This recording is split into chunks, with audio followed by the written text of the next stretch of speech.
حیثیت بطور تقریب شیخ الحدیث فضیلۃ الشیخ محمد جعفر انوار الحق الہندی، ناظم اجلاس، دیگر علماء اللہ، عزیز طلباء، یہ بات کسی پر مخفی نہیں کہ اللہ رب العالمین نے علماء کرام کو بڑا عظیم اور بلند درجہ عطا دیا۔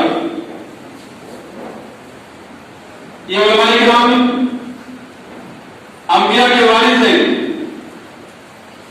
اور انہی علماء کرام کی ہدایات کی روشنی میں انسانیت کو راہیابی ملتی ہے۔ علماء کرام کی فضیلت کتاب و سنت کی روشنی میں آپ نے بار سے بات کی ہوگی۔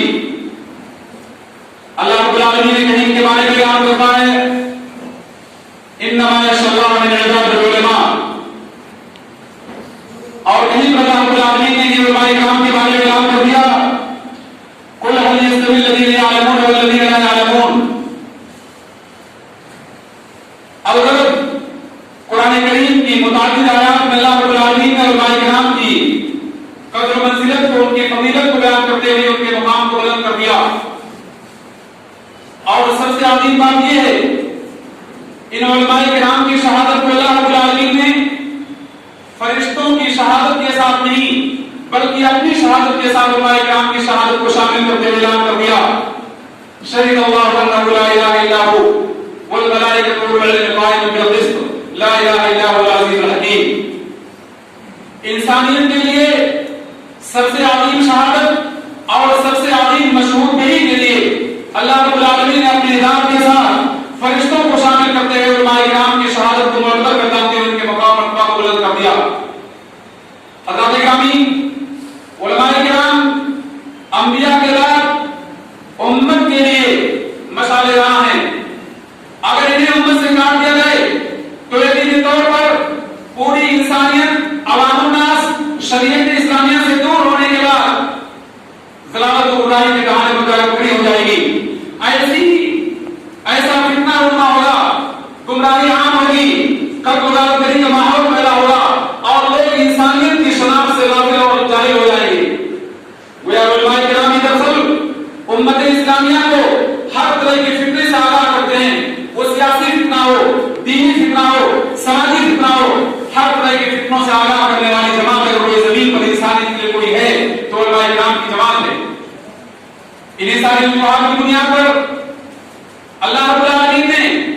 تمام مسلمانوں پر اس بات کو فرض قرار دیا کہ علماء کرام سے اللہ اور اس کے رسول کی محبت کے بعد ان علماء کرام سے محبت کی جائے۔ اس سلسلے میں شیخ الاسلام ابن تیمیہ رحمہ اللہ کی بات انتہائی واضح اور انتہائی روشن ہے۔ انہوں نے صاف طور پہ لکھا کہ اللہ رب العالمین اور اس کے رسول کی موالات کے بعد مومنوں کی موالات اللہ رب العالمین نے تمام انسان پر فرض قرار دی ہے، اور مومنوں میں بالخصوص علماء کرام، کیونکہ یہی علماء کرام قرآن کریم کے ترجمان ہیں۔ علماء کرام ہی نے سنت کی تشریح اور توضیح کے ذریعے امت کو رسالے سے آگاہ کیا، اور اس کے بعد بہت ساری باتیں کرتے ہوئے رحمۃ اللہ نے ذکر کی ہے۔ میں کہنا چاہتا ہوں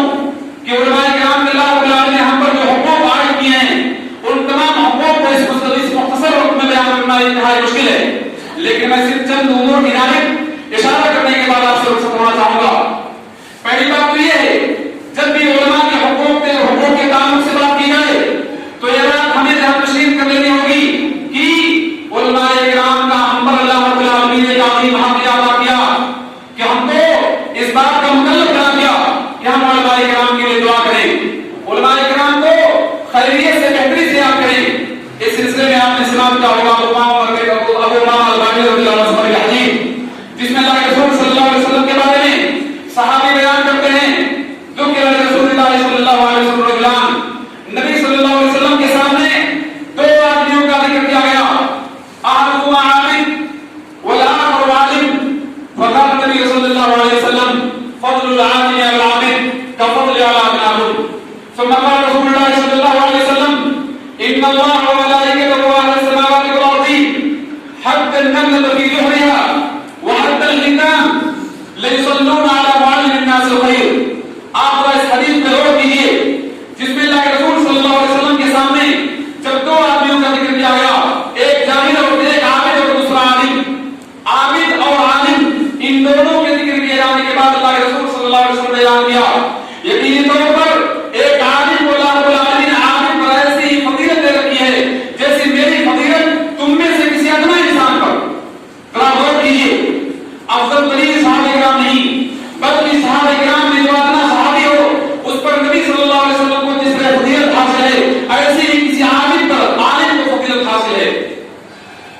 اللہ کے رسول صلی اللہ علیہ وسلم نے اعلان کیا یقینی طور پر اللہ رب العالمین اس کے فرشتے آسمان و زمین کی تمام چیزیں یہاں تک کہ چونٹیاں اپنے سوراخوں میں یہاں تک کہ مچھلیاں قرآن کی تعلیم دینے والے کے لیے دعائے خیر کرتی ہیں. آپ غور کیجیے اس حدیث کے روشنی میں پتہ چلا کہ علماء کرام کو اللہ رب العالمین نے وہ مقام عطا کر دیا کہ چونٹیاں اپنے سوراخوں میں ان کے لیے دعا کرتی ہیں, مچھلیاں تالاب اور پانی سمندر میں ان کے لیے دعا کرتی ہیں. مسلمانوں ہمیں نوٹ کرنا چاہیے کہ جب اللہ رب العالمین کی تمام مخلوقات علماء کے لیے دعا کرتے ہیں تو پھر ہمارا حال کیا ہونا چاہیے. اور بات یہاں پر ختم نہیں ہوئی بلکہ اللہ کے رسول صلی اللہ علیہ وسلم سے دوسری حدیث جسے عبداللہ بن عمر نے روایت کیا اس میں اللہ کے رسول صلی اللہ علیہ وسلم نے اعلان کر دیا من استعاذ لكم بالله فاعلوه ومن استغاث لكم بالله فاعلموه ومن اتى اليكم معروف فكافئوه فان لم تجدوا فادعوا له حتى تيقنوا قد كافيتموه. اس حدیث کا مطلب ہوا کہ جو شخص بھی اللہ رب العالمین کا حوالہ دے کر تم سے پناہ طلب کرنا چاہے, تم سے پناہ طلب کرنا چاہے, تم سے اللہ رب العالمین کی پناہ میں اپنے آپ کو لانے کی کوشش کرنا چاہتا ہو,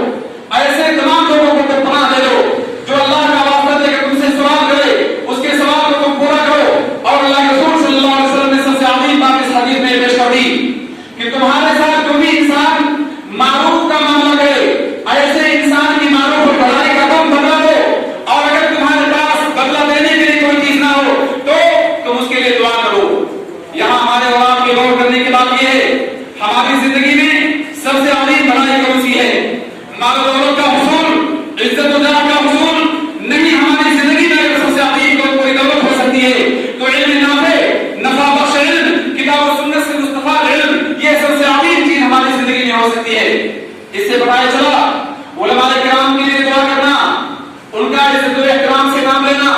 اور ان کے نام پر اللہ رب العالمین کی رحمت کی فریاد کرنا, یہ علماء کرام کا ہم پر بنیادی حق ہے. اور اسی کے ساتھ ساتھ علماء کرام کے لیے دوسری جو ذمہ داری ہے دوسرا حق اللہ رب العالمین نے ہم پر جو متعین کیا وہ حق یہ ہے کہ علماء کرام کا احترام کیا جائے, ان کی توقیر کیا جائے, ان کے علم سے استفادہ کیا جائے اور ان کے لیے وسائل فراہم کیے جائیں. اگر اس سلسلے میں آپ بات کریں تو میں آپ کے سامنے عامر بن الاحوص کی حدیث پیش کرنا چاہتا ہوں جس میں اللہ کے رسول صلی اللہ علیہ وسلم نے اعلان کر دیا تھا لیس من امتی من لم یجر کبیرنا ویحترم صغیرنا ویعرف لعلمنا حقا. ہماری امت میں ایسے شخص کا شمار نہیں جو شخص بڑوں کا احترام نہ کرے, جو شخص چھوٹوں کو شفقت نہ کرنا سیکھے, اور اس سے بڑی بات اللہ کے رسول صلی اللہ علیہ وسلم نے بیان کر دی جو ہمارے علماء کے حقوق کی معرفت حاصل نہ کرے. ایسے انسان کا شمار اسلامی شریعت میں نہیں. اس حدیث کے روشنی پتہ چلا کہ اللہ رب العالمین اور اس کے رسول نے علماء کرام کے حق کو انتہائی بلند کر دیا, بلکہ اس بات کا صاف اعلان کر دیا کہ ایسے شخص کا شمار ہماری اسلامی شریعت ہماری امت اسلامیہ میں نہیں جو علماء کرام کے حقوق کی معرفت حاصل نہ کرے. آئیے میں بتاؤں آپ کو سلف کی جماعت جن میں صحابہ کرام پیش ہیں, تابعین کی جماعت ان کی نمائندہ جماعت ہے, علماء کرام کے ساتھ کس طرح پیش آتے تھے, علماء کرام کا ادب کس طرح محفوظ رکھتے تھے. اگر آپ اس کی نظیریں چاہتے ہو تو آپ نے سنا ہوگا اور پڑھا ہوگا کہ طور پر جو کہ علم کی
يزيد الله قلبك. تم علماء کرام کو بس زبانی سے یاد مت کرو ورنہ تمہارا دل اللہ رب العالمین مردہ کر دے گا. اور آپ جانتے ہیں کہ لوگوں کی ہلاکت کے سلسلے میں سعید بن جبیر سے سوال کیا گیا ما علامت ہلاک الناس، لوگوں کی ہلاکت کی علامت کیا ہے؟ تو انہوں نے صاف طور پہ کہا تھا اذا ہلک الناس. حضرات گرامی اس سلسلے میں عبداللہ بن عمرو کی حدیث جو صحیحین میں مروی ہے اس میں اللہ کے رسول صلی اللہ علیہ وسلم کے بارے میں صحابی رسول کہتے ہیں میں نے اللہ کے رسول صلی اللہ علیہ وسلم کو فرماتے ہوئے سنا ہے ان اللہ لا يقبض العلم بانتزاعا بقبض العلم ولكن ينتزع العلم بقبض العلماء حتى اذا لم يبق عالما اتخذ الناس رؤوس الجهال فسئلوا فالقوا اليه علم فضلوا واضلوا. اس حدیث کو آپ نے بارہا سماعت کیا ہوگا جس میں عبداللہ بن عمرو کہتے ہیں میں نے اللہ کے رسول صلی اللہ علیہ وسلم کو فرماتے ہوئے سنا ہے کہ اللہ رب العالمین علم کو اچک نہیں لیتا لوگوں کے دلوں سے. علم کو اللہ رب العالمین منع نہیں کرتا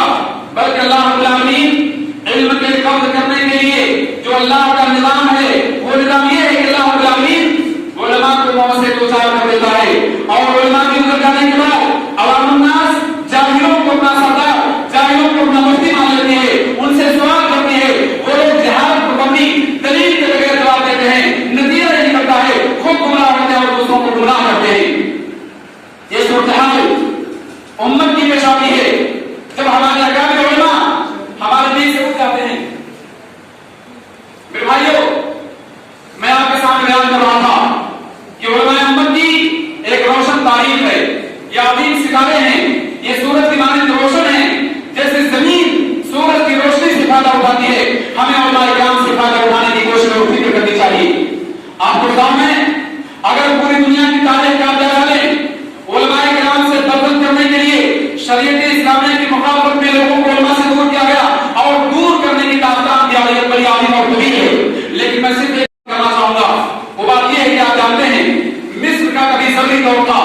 وہاں کی جامعات اور اداروں میں علماء کرام کی بڑی تکلیف تھی لیکن مختلف وسائل اور اسباب کے جمع ہونے کے بعد ان علماء سے لوگوں کو بزرگ کرنے کے لیے ادارے اور جامعات میں دارالفتہ میں حضور وزارت شؤون اسلامیہ اور اوقاف میں نظام قیمتی کے طور پر جہاں علماء کرام کی نمائندگی کے ذریعے امت کو بہترین راہنمائی ملتی تھی وہاں سے علماء کو ہٹا دیا گیا اور علماء سے بزرگ کرنے کے لیے ان کی قدر منزلت کو نیچا دکھانے کے لیے ان کی تنخواہوں کو جامعہ اداروں میں سے کم کر دیا گیا. اور پھر اس کے بعد جو صورتحال پیدا ہوئی کہ علماء کے بارے میں تصوفانہ تاریخ کے نتیجے میں تصور پیدا ہوا کہ علماء کا مطلب یہ ہے محدود ذہنیت کا مالک جسے نہ فقہ واقع کا علم ہو جسے نہ فقہ نوازی کا علم ہو بلکہ وہ شخص چند مناسبات میں آ کر قرآن کریم کی چند آیات کی تلاوت کر دے ایسے انسان کو عالم مانا جاتا تھا. جبکہ اس سے پہلے صورتحال کیا کہ علماء کرام کی آپ اسے بخوبی جانتے ہیں. لہذا میں یہ بات چاہوں گا کہ ہم علماء کرام کی جماعت کو اس بات کو سوچنا ہوگا کہ آپ سے اتحاد قائم کریں، آپس میں ایک دوسرے کے حقوق کی رعایت کریں اور ایسا ماحول پیدا کرنے کی کوشش کریں جو ماحول قدیم زمانے میں سلف نے پیدا کیا تھا. کیوں ایک طرف اگر عوام ہم سے بدل ہے تو دوسری جانب ہم لوگوں نے عوام کو بدل ہونے کے راستے فراہم کیے ہیں، ہم اسے فراموش نہیں کر سکتے ہیں. لہذا جہاں یہ بات یہ پیش کی جاتی ہے کہ عوام کو علماء سے قریب کیسے کیا جائے وہیں پر ایک سوال یہ پیدا ہونا چاہیے علماء کرام کی اپنی ذہنیت میں کہ ہم علماء کرام اپنے آپ کو سلف کے نمونے سلف کے طور پر نمونہ بنائیں تاکہ عوام ہم سے قریب ہو کر ہم سے علم سیکھے اور پھر ایک بہترین ماحول امت اسلامیہ میں قائم ہو. میں انہی کلمات پہ آپ سے رخصت ہونا چاہتا ہوں. السلام علیکم.